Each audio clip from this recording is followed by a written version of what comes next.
como eu disse, né, o nosso primeiro tópico vai ser a história da educação cristã. É muito interessante a gente estudar isso, né? Quando é que começou o ensino propriamente dito no povo de Deus, né? E a gente vai focar um pouco na palavra de Deus, quando é que a gente tem indícios desse ensino, né? Eu acredito que a resposta unânime pode ser a mesma, desde o Antigo Testamento, né?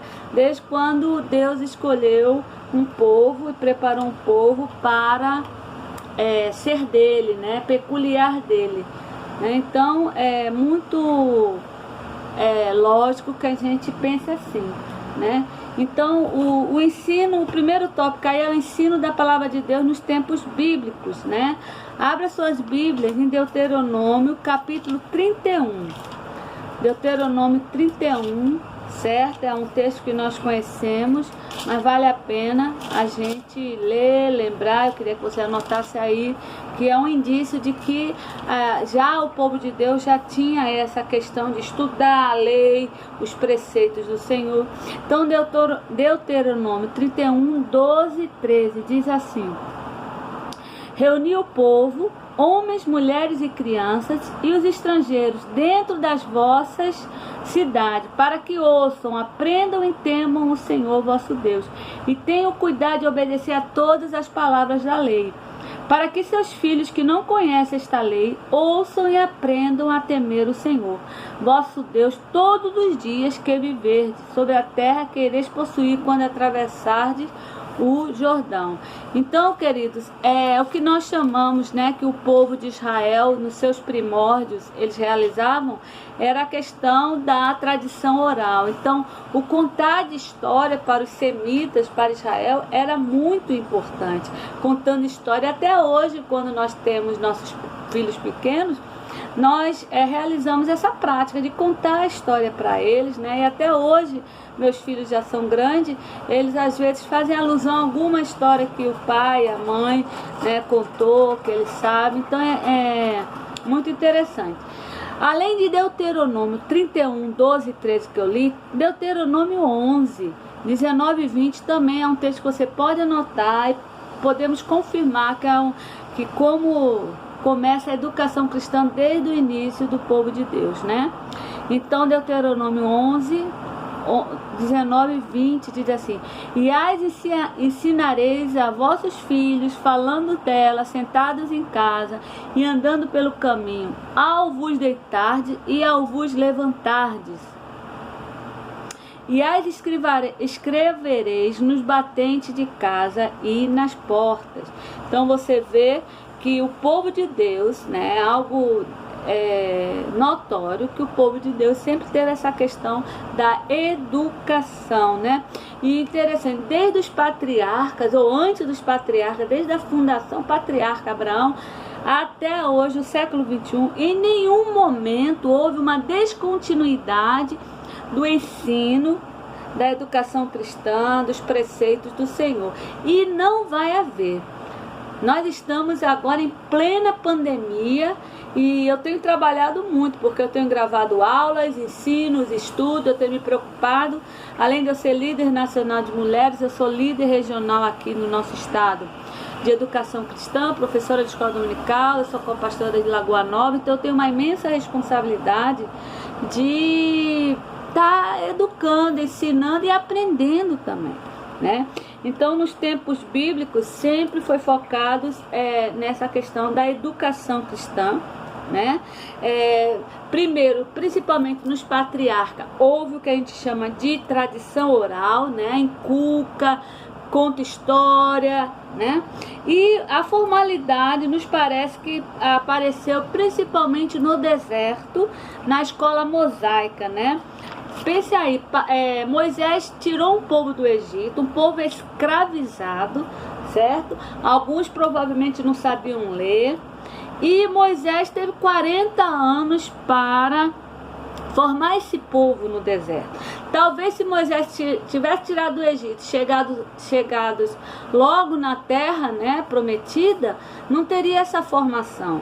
Mas Moisés, ele se preocupou em ensinar a palavra de Deus, pastora, como a palavra de Deus que Moisés não tinha, nem o Antigo nem o Novo Testamento. Presta atenção, querido, a Bíblia é a palavra de Deus, mas a palavra de Deus não é só a Bíblia. A palavra de Deus inclui os preceitos do Senhor, as leis do Senhor. Leia o Salmo 119, os estatutos do Senhor. E a palavra de Deus primária, primordial, é Jesus Cristo. Quando João fala, no princípio era o verbo estava com Deus e o verbo era Deus. Todas as coisas foram feitas por ele, sem ele nada do que foi feito se fez. Certo? Então lá em Moisés, no deserto, começou o que nós teólogos chamamos de educação formal do povo de Deus. Se você abrir as suas Bíblias, se você abrir a sua Bíblia, vamos falar certo, né? Desculpa. Se você abrir a sua Bíblia em Deuteronômio, me perdoe, amados, que quando eu estou apressada assim, eu costumo atropelar algumas palavras, mas o importante é que vocês entendam. Abra suas Bíblias no Deuteronômio, capítulo 31. Você vai ver o que nós chamamos a escola formal de Moisés, né? A escola mosaica. Capítulo 31, verso 12 e 13, diz assim: reuniu o povo, eu já li essa parte, né? Reuniu o povo, homens, mulheres e crianças e estrangeiros dentro das vossas cidades, para que ouçam, aprendam, temam o nosso Senhor, vosso Deus, e tenham cuidado de obedecer todas as palavras desta lei, né? Alguns falam que aí começou o homeschool, né? Também Moisés falou, reunir nas suas casas. Então isso é muito importante. Depois de Moisés, nós podemos ver que no tempo dos reis, profetas e sacerdotes, também havia um ensino muito forte da palavra de Deus, né? Lembrando do conceito teológico da palavra de Deus. Segundo Crônicas, capítulo 17. Segundo Crônicas, capítulo 17, verso 7 a 9, diz assim: no terceiro ano do seu reinado, ele enviou seus chefes, Ben-Rai, Obadias, Zacarias, Netael e Micaías, para ensinares na cidade de Judá. E com eles os levitas, Semaías, Netanias, Sebadias, Azael, Seminarote, Jonathan, Anonias, Dobias, Dobadonias, e com estes os levitas, sacerdote, Elisama e Jeorão. Eles, preste atenção, eles ensinaram em Judá, levando consigo o livro da lei do Senhor, foram por todas as cidades de Judá, ensinando entre os povos.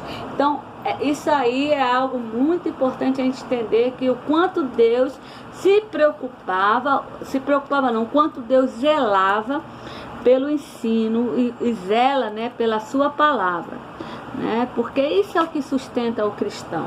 Infelizmente, aí lá vem um parênteses que eu dou, infelizmente, muitos hoje das nossas igrejas esqueceram isso. Nós queremos, às vezes, oba-oba, muitos movimentos, mas o que vai dar lastro ao cristão é ele entender a fé. E ele entender a fé passa por você, que é seminarista, teólogo, pastor, explicar a fé. É árduo, às vezes a gente não consegue ver o fruto, mas lá na frente a gente pode ver. Às vezes o Senhor não permite que nós vejamos para nós não cairmos, né, na prepotência. Então nós falamos no dia de Moisés, nós falamos segundo Crônicas, nos tempos dos reis, e também um professor nato da palavra de Deus é Esdras. Capítulo 7 de Esdras, verso 6. Esse texto é tremendo. Este Esdras veio da Babilônia, ele era escriba hábil na lei de Moisés, dada pelo Senhor, Deus de Israel. O rei deu-lhe tudo quando pedira, pois a mão do Senhor, seu Deus, estava sobre ele. Então a função de Esdras, Neemias levantou os muros de Jerusalém, mas a função de Esdras era o ensino, né? Ele saía nas cidades fazendo seminários, congressos, hoje workshop, simpósio, né? E uma coisa interessante, Esdras, nós datamos de Esdras a fundação principalmente das sinagogas, porque o templo é uma coisa, a sinagoga eram como salas de seminários, né, onde o povo se reunia. Depois do templo, quando foi destruído, e nesta fase ficaram as sinagogas, né?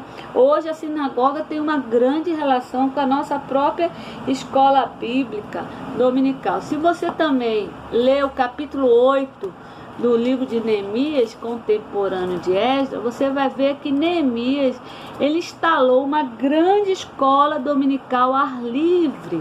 Capítulo 8. Quem sabe que nós possamos resgatar também essa tradição, né? Quando Neemias chama o povo e coloca Esdras para ensinar, né? Aí o título, no capítulo 8, é Esdras faz a leitura da lei diante do povo, né? E nessa leitura, esse capítulo é muito bonito. E nessa leitura, o povo chora, o povo clama, né? É tão bonito, queridos, quando o povo é ferido, é impactado com a palavra de Deus. O teólogo Jonas Madureira, ele gosta muito de citar isso, né? Pronto, nós saímos agora do Antigo Testamento e no Novo Testamento. Será que há apoio para a educação cristã, né, para o ensino? Alguns falam assim, gente, a igreja vive de blá blá blá. Queridos, isso, a pregação da palavra de Deus, o ensino, a apologética, isso é bíblico, isso satisfaz a Deus, porque isso é o que dá lastro. Na hora H não é movimento, não é oba-oba que vai sustentar o cristão aos pés do Senhor, não. Na hora H é o conhecimento, é o Espírito Santo revelando o conhecimento da Bíblia. Então, no Novo Testamento também há um apoio para isso. Se você abrir suas Bíblias, se você abrir sua Bíblia em Colossenses, capítulo 2, verso 3, você vai ver também, né? Paulo fala, para que o coração dele seja animado, estando vós unidos em amor, enriquecidos da plenitude do entendimento, para o pleno conhecimento do mistério de Deus Cristo. Tim Keller, em seu livro A Igreja Centrada, Timothy Keller, né? Ele fala que o evangelho não é simples. Ele é simples no tocante que diz o entendimento do simples, né? Da pessoa simples. A pessoa às vezes não sabe ler, mas ela entende perfeitamente o evangelho. Mas o evangelho é muito profundo, é muito complexo, certo? E Paulo, ele, em Colossenses 2,3, ele faz essa ênfase, né? É necessário que o povo entenda, é necessário que o povo tome conhecimento do evangelho, né? Então, amados, eu não sei quem eu li, aonde eu li, mas falou que os maiores sermões de Jesus Cristo não foram para as multidões. Os maiores sermões de Jesus Cristo foi para os 12 discípulos, né? Então Jesus, ele é um mestre por excelência. Aliás, no reino de Deus só há um mestre, que é Jesus, né? Todos nós somos cooperadores e somos aprendizes e somos discípulos. Aí entra o erro nosso, que muitas vezes achamos que já sabemos alguma coisa, né? Depois, quando Jesus morreu, Jesus ressuscitou, o Espírito Santo fundou a igreja no dia dos Pentecostes.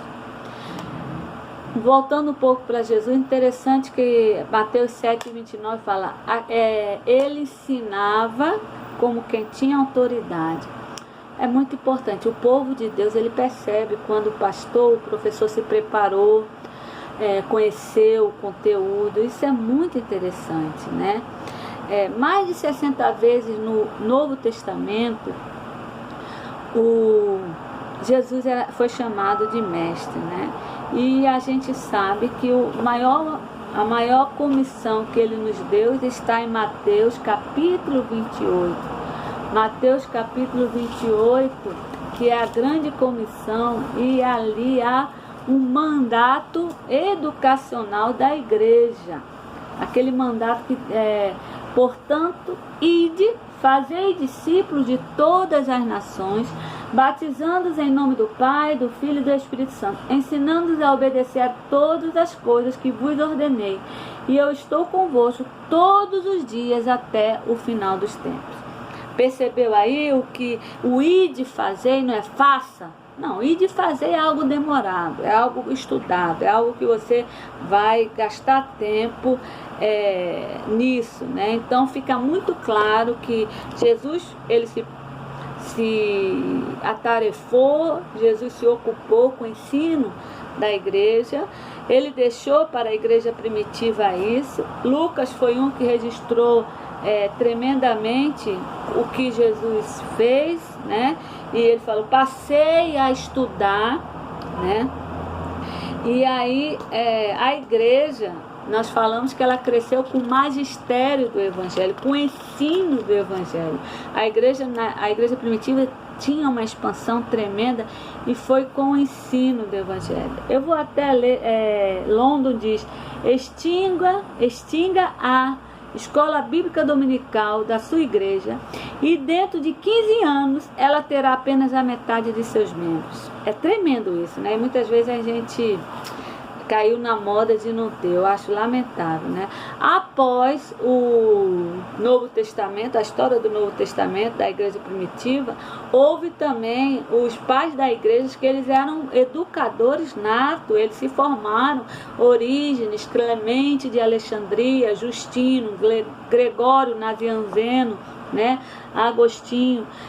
Clemente de Alexandria, ele era chamado educador por antonomásia, ou seja, é uma reunião de características. Ele era guia celestial, ele uma vez começou a chamar homens à salvação, ele era curador, né, segundo a tradição, ele aconselhava, então ele era o educador.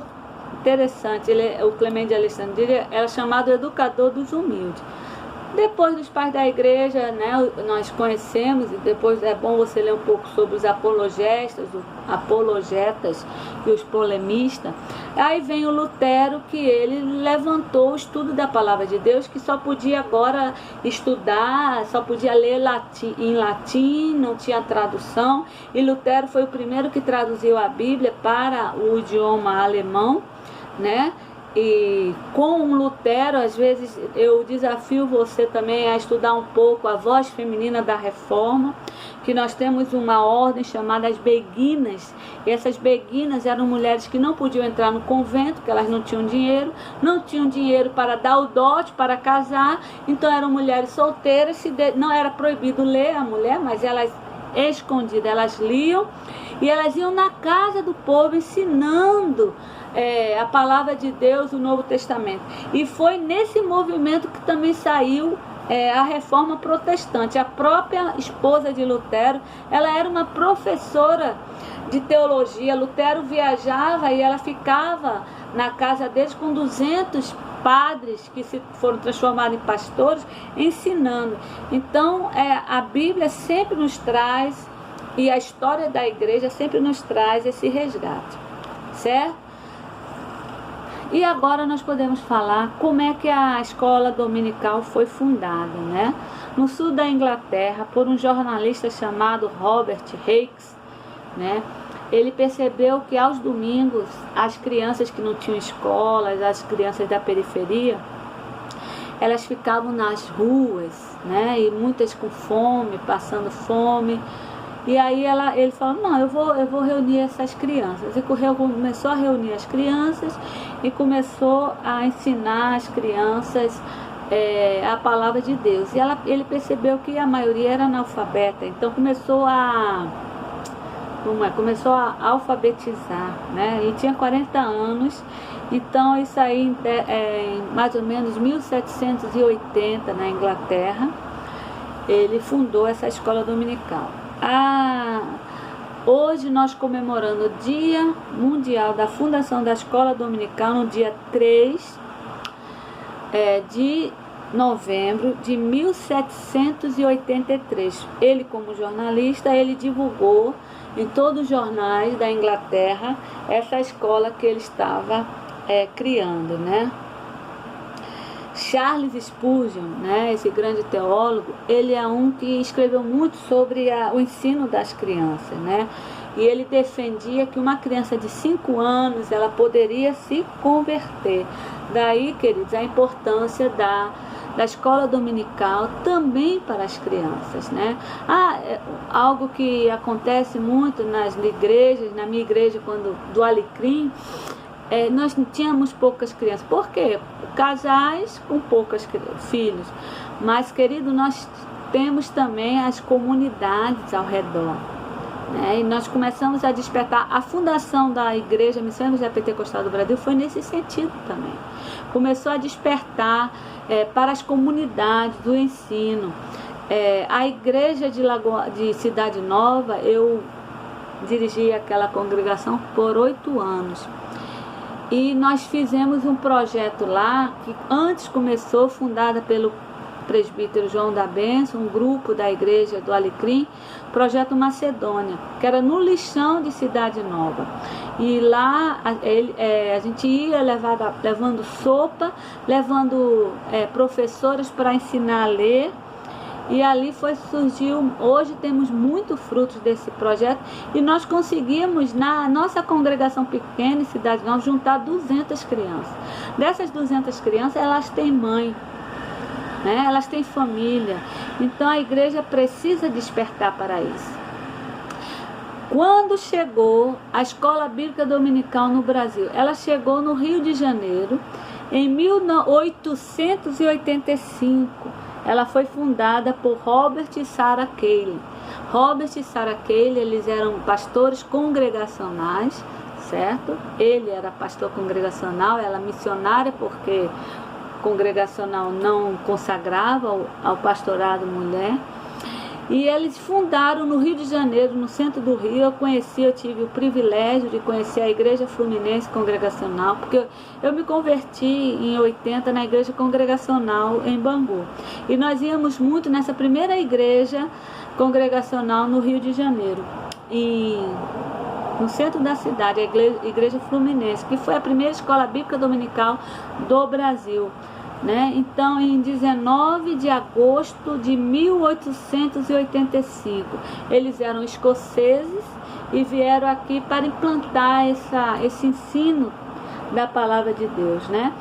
E interessante, eles começaram a escola bíblica dominical, não foram com 100 crianças, 200 adultos, com 5 crianças. Eu sou adepta à escola bíblica dominical pela manhã, e comece com 1, 2, 3 crianças. Você vai ver que cresce. Tá bom, querido? Essa primeira parte eu vou encerrar. A outra parte, a última, nós vamos falar um pouco sobre os departamentos de educação cristã. Tá bom? Que Deus te abençoe.